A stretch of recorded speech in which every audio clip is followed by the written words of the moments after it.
TV presenta. ¿Qué onda? Bienvenidos a En esta esquina. Hoy iniciamos una nueva temporada. ¿Estás feliz, Ocon? Sí, María, estoy muy feliz porque además de estrenar nueva temporada, también estrenamos nuevas secciones. Una de ellas es el top que más adelante tú vas a mandar a esta sección. También el día de hoy hablaremos sobre jóvenes como agentes de cambio y tenemos como invitado a Nelson Armenta. Bien, esto es En esta esquina. Comenzamos.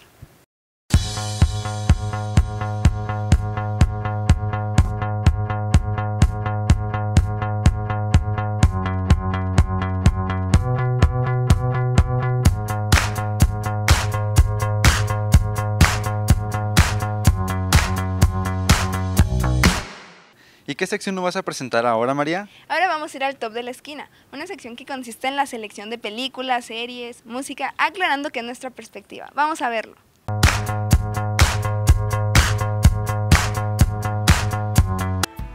En el lugar número 5 tenemos a Orange is the New Black, una serie de comedia y drama. Esta relata la vida de una neoyorquina de la clase media que termina pagando con cárcel un error de la juventud. En el lugar número 4 tenemos a Narcos, una serie de ficción histórica basada en la lucha contra el narcotráfico en Colombia en los años 90. Algo impactante en esta serie es la excelente fotografía que tienen las escenas. En el lugar número 3 se encuentra Club de Cuervos, una serie de drama y comedia inspirada en un entorno deportivo. La serie inicia con la muerte de Salvador Iglesias, dueño de un club deportivo de primera división, Cuervos de Nuevo Toledo. Tras su muerte, inicia una rivalidad entre sus hijos porque ambos quieren tener el control del equipo. En el lugar número 2 tenemos Stranger Things, una serie de ciencia ficción situada en los años 80, en una localidad de Indiana. La historia inicia con la súbita desaparición de Will, lo que destapa extraños sucesos que ocurren en esta zona, producto de los experimentos científicos que realiza el gobierno. En el lugar número 1 tenemos a Black Mirror, una serie de ciencia ficción capaz de hacernos reflexionar sobre cómo afecta la tecnología en nuestras vidas. Lo sorprendente es que cada episodio está situado en un entorno diferente, con temas distintos y su único vínculo es la tecnología.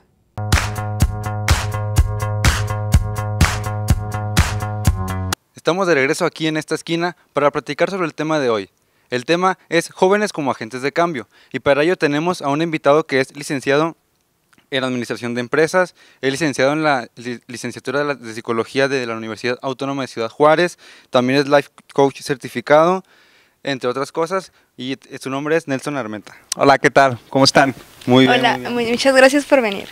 Para iniciar esta plática, cuéntanos, Nelson, ¿en qué consiste ser un agente de cambio? Ok, bueno, un agente de cambio, si hablamos desde la perspectiva de la psicología social, es una persona que cuestiona el status quo, es decir, cómo están las circunstancias y decide hacer algo para cambiarlas.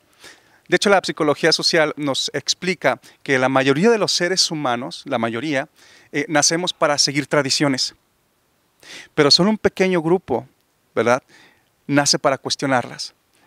Un agente de cambio es una persona, hombre o mujer, no importa la edad, que decide cuestionar las circunstancias del momento para buscar un ideal diferente. Ok. Bueno, Nelson, ¿y por qué tú crees que los jóvenes deben ser unos agentes de cambio? Bueno, yo creo que partamos de un axioma, y es un axioma, es algo que es irrefutable, y el axioma es de que nada ni nadie es perfecto, pero todo es perfectible, ¿verdad? Entonces, cuando las personas se deciden convertirse en agentes de cambio, dicen, ah caray, bueno, estamos en el año 2018, pero siempre hay oportunidades de mejorar algo. Entonces el agente de cambio ve eso a través de un pensamiento crítico y dice, tal vez no me gusta cómo está esta circunstancia que está sucediendo acá, esta organización cómo se está manejando, la sociedad, y esta persona decide buscar un ideal diferente. Y es ahí cuando la persona dice, hay que cambiar las cosas. ¿Y cuál es tu aportación para convencer a estos jóvenes a que se animen a ser agentes de cambio? Bueno, yo creo que la naturaleza humana, en primer lugar, desde que nacemos, ¿verdad?, aprendemos todas estas tradiciones, todas estas ideologías, y hay una etapa que se llama la rebeldía, ¿verdad? La mayoría, yo creo que ninguno de los dos los experimentamos, nadie de nosotros nos fuimos de la casa, ¿verdad? Es porque es una naturaleza humana, esa etapa de la rebeldía, querer rebelarnos, porque es parte es un mecanismo propio que permite que la sociedad vaya avanzando. De otras formas, nos quedaríamos, yo creo que todavía estaríamos en las cuevas, ¿verdad? Con miedo a salir o miedo a tomar esa llama, ¿verdad? Que hizo la naturaleza y aprender cómo es que se creó. Ok. Platícanos un poco sobre tus conferencias, sobre tu aportación ya más directa y concreta así con los jóvenes. Bueno, claro, yo creo que mi aportación va más enfocado a convertir agentes de cambio, pero más que agentes de cambio, es agentes de mejora. ¿Por qué? Bueno, todos podemos decir, bueno, yo quiero ser un agente de cambio y voy a cambiar las cosas, pero debe estar justificado un cambio. Y un cambio justificado es aquel que va en dirección de una mejora.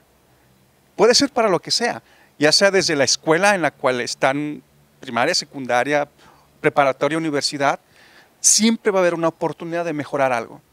Entonces, de ahí parte, ¿verdad? Esa ideología de ser un agente de cambio, de siempre buscar lo que se puede mejorar. Y ahora platícanos un poco sobre el life coaching.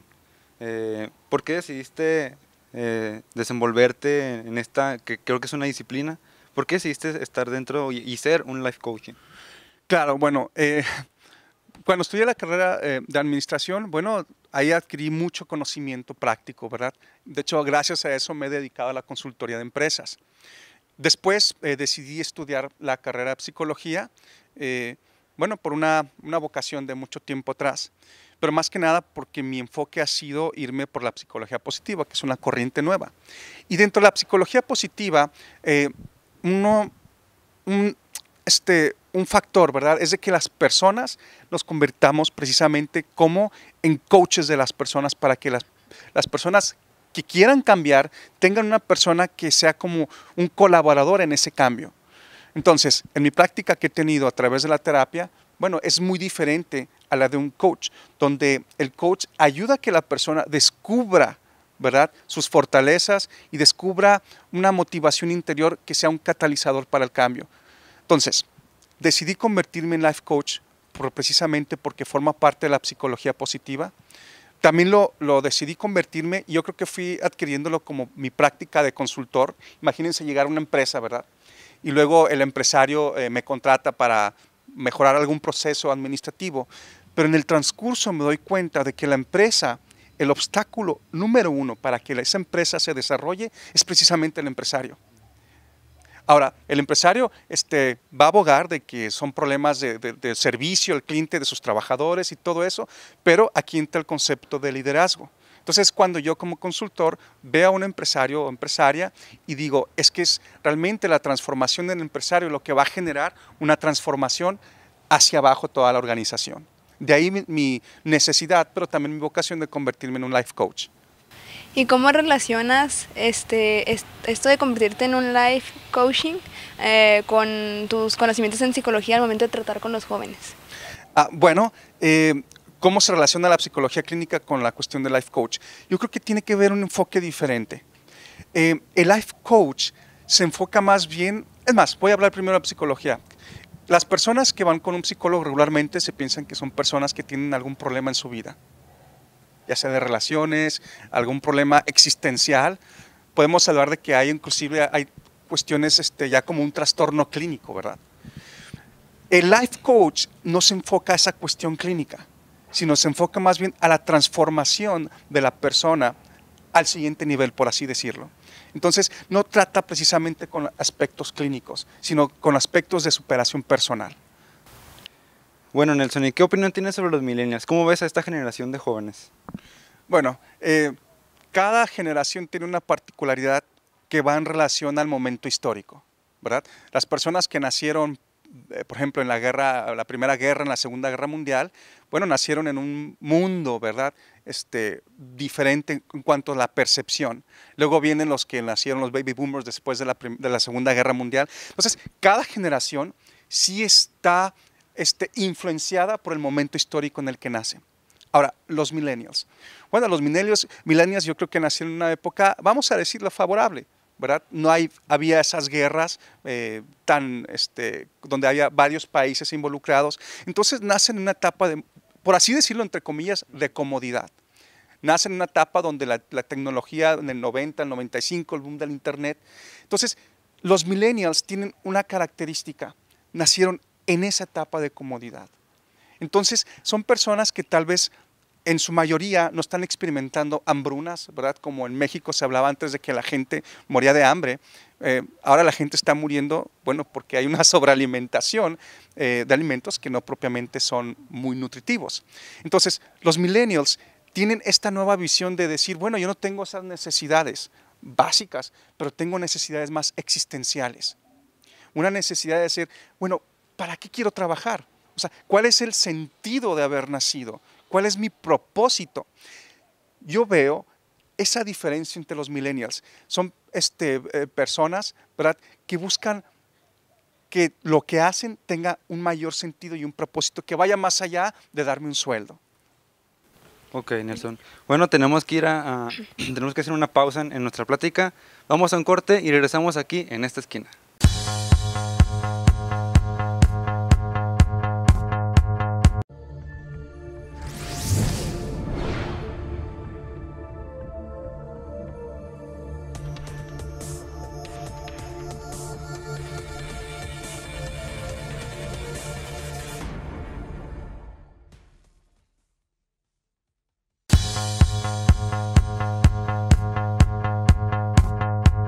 Cuéntanos, ¿cómo se relacionan los jóvenes millennials con la política? Bueno, yo veo, ¿verdad? Claro, a mi opinión, de que los millennials son un poquito más existenciales. En el sentido de que dicen, como hablábamos ahorita, ¿verdad? Ellos nacieron en esa etapa de comodidad donde no hay esas cuestiones de hambruna, esas problemáticas de ansiedad de los problemas geopolíticos, ¿verdad? Entonces, los millennials, al estar más, para empezar, más conectados al Internet, entonces están más influenciados por lo que sucede en las redes. Y un tema que es muy recurrente en las redes es precisamente la cuestión de la política. Yo creo que por ahí empezamos, por eso los millennials pueden estar un poquito más expuestos, donde antes la política tú la leías en los periódicos, pero ahora lo ves en las redes sociales. ¿Y crees que esto que tengamos acceso a la información de manera más fácil, crees que influya en nosotros, en que nos acerquemos más o nos alejemos de estos temas? Bueno, abiertamente, otra vez opino, yo creo que hay un poquito mayor de influencia en el cual sí va a haber una más iniciativa, precisamente por las características de que ellos buscan más el propósito, más el significado de que cuál es el papel, ¿verdad?, del estar aquí vivos, ¿no? Entonces, en mi opinión, yo creo que sí va a haber hay un poquito más de interacción, ¿verdad?, precisamente con las cuestiones de la política. Bueno, y ahora que ya estamos hablando de política y pues se acercan momentos cruciales para el país, vienen las elecciones presidenciales, ¿y cómo crees que sea la participación de los jóvenes o de los millennials en estas elecciones? Híjola, es una excelente pregunta. Yo creo que su participación es crítica precisamente para el rumbo del país. ¿Por qué? Porque los millennials están precisamente más informados a través de las redes, donde aunque sí hay esfuerzos, ¿verdad?, por ciertas fuerzas políticas por querer controlar la información, pero últimamente los millennials al estar en las redes están más informados por sus redes de gente conocida y todo eso. Entonces ellos, a mi opinión, yo creo que tienen una visión más imparcial, menos contaminada, ¿verdad?, de la realidad del país y de las decisiones que van a tomar para decidir el futuro de nuestro país. Hay que recordar que México, a diferencia de otros países del primer mundo, bueno, predomina la clase joven y entre ellos los millennials. Yo creo que la participación de ustedes, los millennials, es crucial, si no es que determinante, para el rumbo del país en el aspecto político. Ahorita mencionabas que, bueno, que los jóvenes tenemos una visión menos contaminada con el hecho de tener más información, pero ¿no crees que esto de tener mucha información también podría ser como contraproducente? Porque hay mucha información que no es verídica en las redes sociales. Exactamente, inmediatamente me recordaste a Donald Trump, ¿no?, con su fake news, ¿verdad? Sí, yo creo que todos quienes estamos en las redes sociales somos bombardeados por mucha información, pero mi opinión es precisamente esta riqueza de opiniones lo que nos permite tener una posición de discernir, de tener mayores criterios para, a través de nuestras redes de sociales, ¿verdad?, de amistades, identificar cuáles pudieran ser aquella información que no está, que no es un fake news, por así decirlo, a cual aquella que sí tiene un mayor grado de veracidad. Ok. Y cambiando un poquito de tema, has dado diferentes conferencias en pues, diferentes países. ¿Y tú cómo ves a los jóvenes, a los jóvenes mexicanos específicamente en esto de convertirse en agentes de cambio? Sí, bueno, una precisión, nada más he dado aquí en México y en Estados Unidos, así que son dos países, pero sí me ha tocado dar conferencias con personas de distintos países, de Brasil, Alemán, distintos lugares. Entonces, la pregunta en cuanto a los jóvenes, ¿verdad? ¿O qué diferencia ves tú en los jóvenes de Estados Unidos y los jóvenes mexicanos en convertirse en agentes de cambio?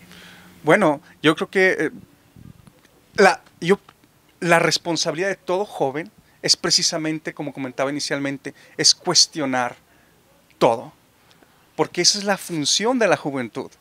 Si vemos a través de la historia, es gracias a la juventud quienes vienen a hacer estos cambios, porque la gente adulta se acostumbra a las circunstancias, se acostumbra a las tradiciones, y es la gente joven quien precisamente dice, espérenme, como que esa tradición o como que esa práctica, ¿por qué?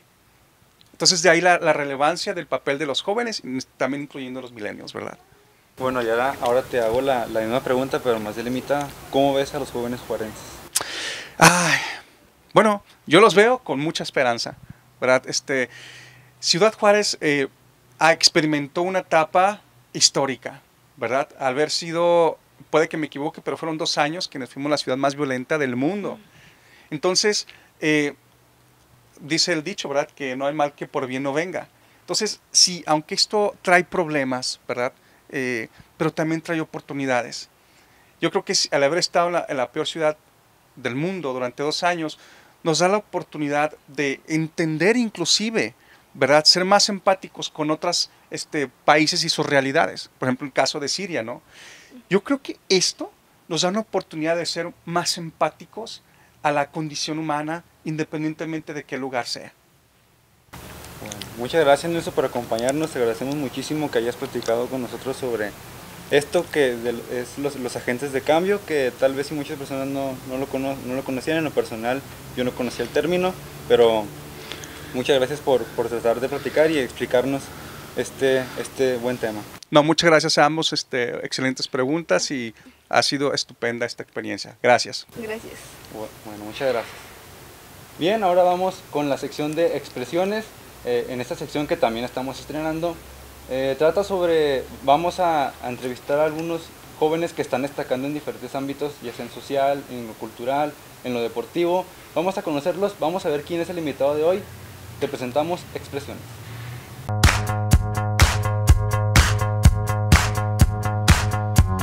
Mi nombre es Erwin Alexandro Cisneros Puentes. La mayoría de las personas me conoce como Pegua. Toco el corno francés y tengo 22 años. Me describiría como una persona paciente, apasionada, alegre, positiva. Cuando yo me interesé en la música estaba en la secundaria, tenía algunos 13, 14 años y tenía un amigo que vivía por mi casa y él tocaba la guitarra. Entonces a mí me llamaba la atención y le pedí a mis papás que me compraran una. Así fue como empecé en la guitarra. En la escuela había una rondalla donde yo estudiaba en la secundaria y ahí conocí a unos amigos que estaban en el proyecto de Esperanza Azteca. Ellos fueron quienes me invitaron a Esperanza Azteca y ahí fue donde inicié a tocar el corno.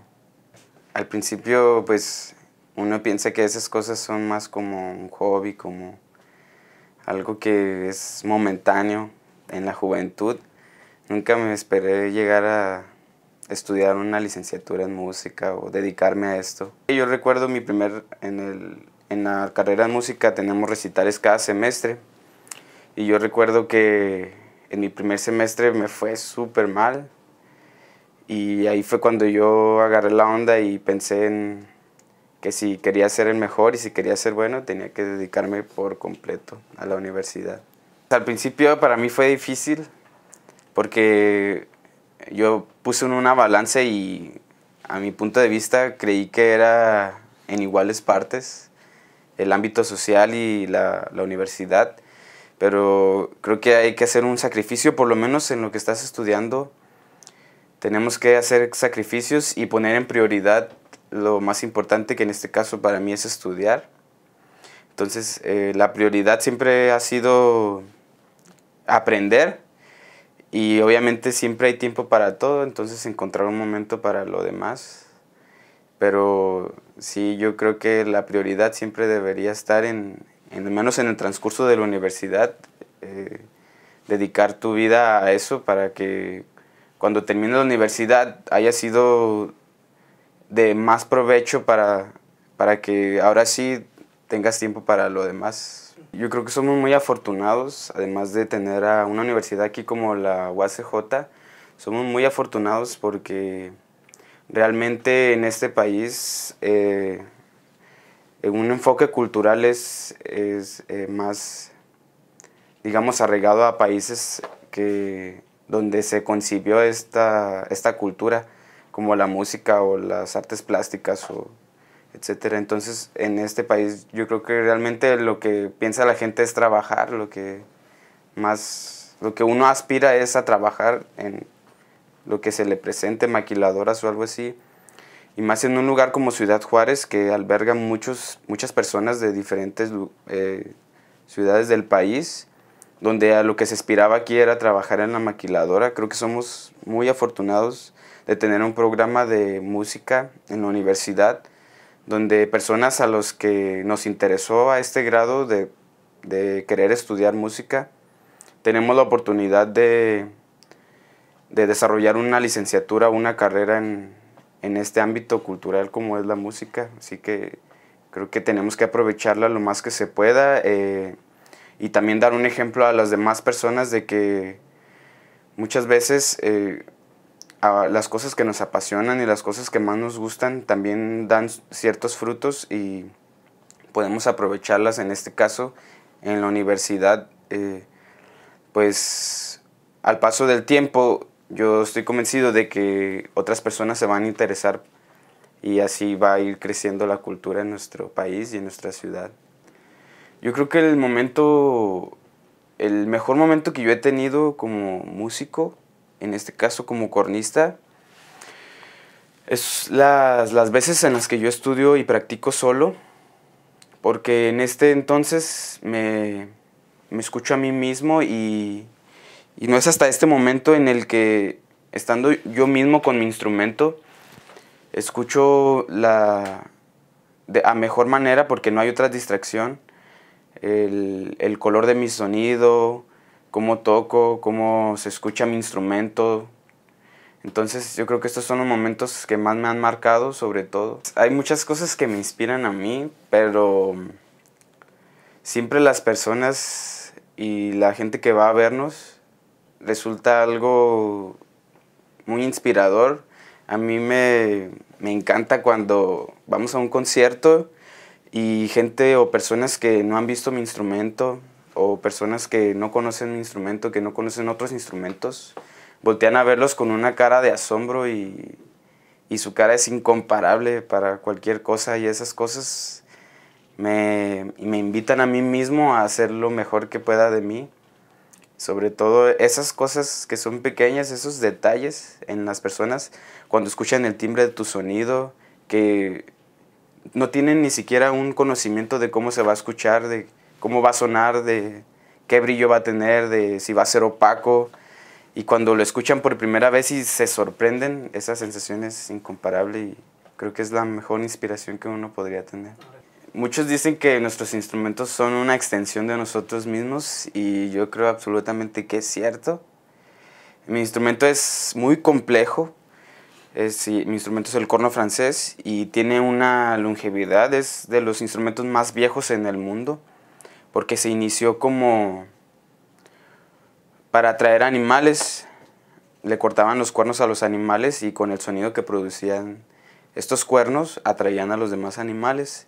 Y con el paso del tiempo se fue haciendo cada vez, se empezó a implementar en otros ámbitos, en la guerra, en la caza, hasta que se involucra en la orquesta. Y lo que más me gusta a mí de este instrumento, además de que es súper viejo, es que tiene caracteres, tiene un carácter desde lo más tímido, desde lo más cálido hasta lo más agresivo y lo más fuerte, lo más heroico. Y siento que en cierta parte lo complejo se relaciona mucho con mi personalidad, no porque sea un hombre complejo, sino porque a lo que yo aspiro es a ser un hombre de grandes conocimientos, que sepa compartir con los demás todo lo que aprendo.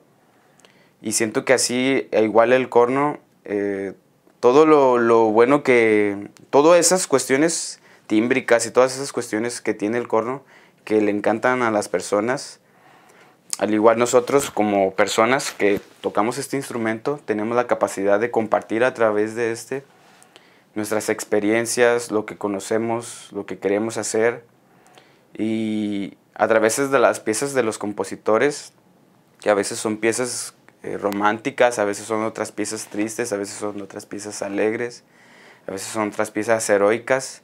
Podemos expresar todo los sentimientos que se involucran con una persona.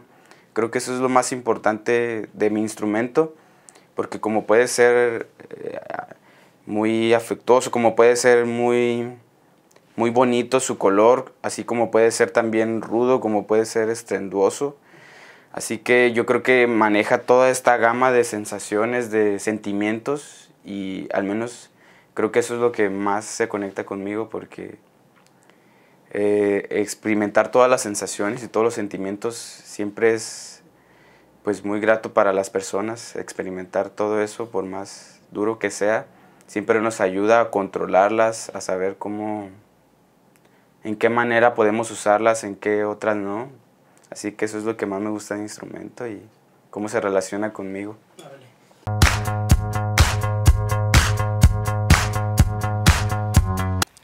Estamos de vuelta aquí en esta esquina, pero llegamos al final del programa. Y ahora vamos a los lugares a donde pueden ir a tirar esquina los próximos días. Yo soy María Martínez. Y yo soy Alfonso Ocón. Nos vemos una vez más en esta esquina. Hasta la próxima.